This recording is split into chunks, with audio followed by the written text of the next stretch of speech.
Welcome back to the Lars Larson Show. Pleasure to be with you on a Wednesday evening. Glad to take your calls at 866-A-LARS. And always happy to welcome back my friend Ann Coulter, the syndicated columnist and the best-selling author of In Trump We Trust, E Pluribus Awesome, and Resistance is Futile, How the Trump-hating left lost its collective mind. Ann, another bang-up column, and I'm glad that you went out in the field a bit.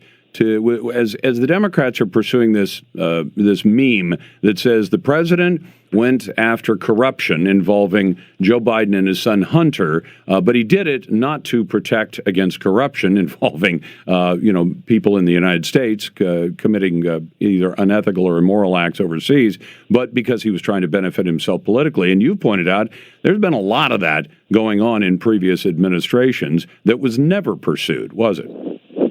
No, nor did anyone except a few nuts like me, and you, even notice at the time. The most obvious, egregious one, in my opinion, is when President Clinton's wife was gearing up for a run for the U.S. Senate from New York.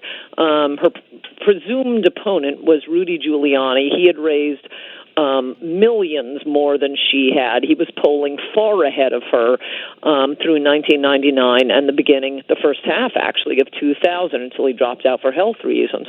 And of course, Giuliani was an attractive candidate. He had taken this crime-ridden, biggest city in America. Yeah. And made it one of the safest big cities in the world. Thanks to him, crime rates overall and murder rates overall nationally went down by about a quarter. That was entirely attributable to what Rudy Giuliani did with the New York City police force. So what does Clinton do? He starts staging all of these investigations of the crown jewel of the Giuliani administration, the New York City police force, accusing them of profiling and brutality. And there were a few newspapers, and Giuliani certainly knew this is utterly political. There were 2 U.S. attorney investigations. Janet Reno staged her own investigation. And as I mentioned briefly in the column, I write about a lot more about it in my book Mugged. At the time, the number of civilians shot by the police in New York, while they're virtually eliminating crime in this city, was 11 civilians shot by police in New York. Meanwhile, in Washington, D.C., right under the Clintons' nose, the number was 4 times that. In Houston, it was 3 times that. In San Diego, 5 times, more than 5 times, something like 20 times that. Chicago, 4 times that. So if you were looking for a case of police brutality, you could go through the list of cities in America and come up with about 50 different cities before you'd land on New York. It was utterly, purely political. Everyone knew it was. I think at this point we all know. It's staring us right in the face, so no one's really thinking about it. But that entire FBI investigation of Donald Trump, they sicked more than 100 agents on the Trump campaign, spent hundreds of man-hours. We still don't have a reason for why they did that. Nope. Well, that was under the Obama administration, and Obama wanted Hillary to win to carry on his legacy.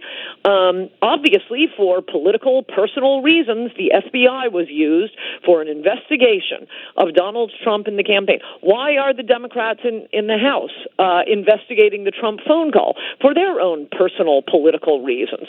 I give many such examples in the column, some quite obvious, some you've all forgotten about. Oh, the one everyone's forgotten about, I won't forget about, was Hillary's determination as Secretary of State. There wasn't much I liked about Obama, but one thing I did rather like was that he didn't have a heavy hand in intervening in the Middle East and starting wars. He did continue the pointless, quote, war in Afghanistan, which I don't know what the point of that is. I was totally for the war in Afghanistan, let's see, like the first 3 months or so. Yep. Maybe you leave some troops for the next year. Same thing with Iraq. Totally pedal to the metal the first year or so. But 17 years on, when Obama did pull all troops out of Iraq, he could have left few behind. So he was not a big favorite with the neocons. Meanwhile, Hillary, as we know from emails that came out between her and her unofficial advisor, Sidney Blumenthal, that guy's whom, by the way, the Obama administration forbid her from hiring him. Mm-hmm. So she didn't she park him up at the foundation and get him a salary so she could use him as he was being paid by the Clinton Foundation. But you see in the emails why the Clinton administration might not have wanted to Hillary to hire him. He's bashing Obama, saying, "Oh, he's stealing defeat from the jaws of victory. You've got to keep the pressure on Saddam." He keeps sending her polls on Muammar Gaddafi in Libya. You've got to keep the pressure on Gaddafi. And then when Gaddafi is finally toppled, he emails her saying, "Brava, you must go to TV. This is your victory." The whole idea was that she would show her foreign policy chops. Yes, she's just a woman. She was just Secretary of State, but she will show that foreign policy, that is her bailiwick, by toppling Muammar Gaddafi. And of course, what resulted from that? 1 year later, 4 or 5 Americans killed, including the ambassador at Benghazi, and of course the murder and taking down of Gaddafi led to the refugee crisis that's destroying Western Europe right now. That was done. She toppled the government, created absolute crises, unleashed jihadic fury throughout the Middle East for her personal political interest, to demonstrate her foreign policy chops. And we know that from her emails. Yeah, and then in the middle of all that, in 2012, heading up to an election, she told the ambassador, Chris Stevens, you can't have the extra security. He asked hundreds of times, and why? Well, because Obama had an election to win in 2012, and it would have looked bad if his government destroyed the Gaddafi government, and then his own ambassador isn't even safe in the country, so they refused to give him extra security, and as a result, the first American ambassador killed in the line of duty in 3 decades. So it was all ugly, but all for political reasons. Yes. You could write a book of the political reasons politicians have for doing things, and often quite specifically to gin up their base, to make their opponents look bad.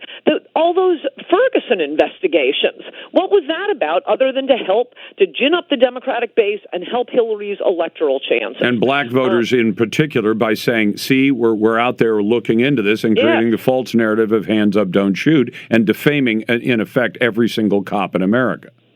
And destroying poor Darren Wilson's life, although in the end, what all of us knew to be true within the first few weeks turned out to be true. He was being attacked. He should have shot Big Mike. The gentle giant Big Mike was not the gentle giant he was portrayed as. He didn't have his hands up. He wasn't saying, hands up, don't shoot. All of that was political. They are willing to rip the country apart, gin up racial hatreds because, that'll get our base out. No, this is crazy. And I guess what I wonder at this point is Nancy Pelosi going to actually have a vote to see whether or not the House of Representatives is even interested in pursuing this impeachment inquiry? I get the sense that if she had the vote, she'd do it. And since she's not doing it, it tells me she doesn't have the votes. Well, the Constitution, you're the constitutional lawyer, Ann. The Constitution says the control of impeachment is in the House, not 1 or 2 people in the House, the entire House of Representatives. They keep calling this an official impeachment inquiry, and yet I don't see that the House of Representatives has said that it is.